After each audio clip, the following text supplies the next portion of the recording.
Hey everybody, it's Craig with Rest Ag and Auction. This is the 1270 we're going to be offering you on John's retirement sale.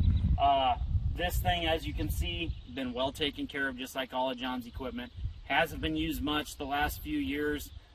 Just kind of was kept as a backup tractor, but again, always kept in the shed.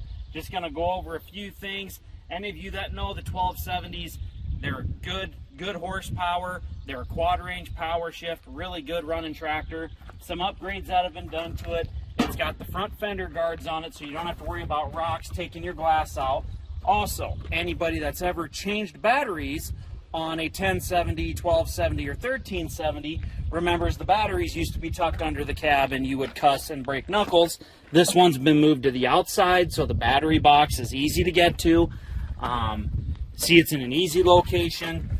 Other upgrades that have been done to this tractor is it has a brand new cab kit that had been put in it. Now, the headliner, the backing is starting to peel a little bit, so all you'd have to do is silicone it and push that back up against the ceiling, but we'll show you that in our pictures and our videos coming up.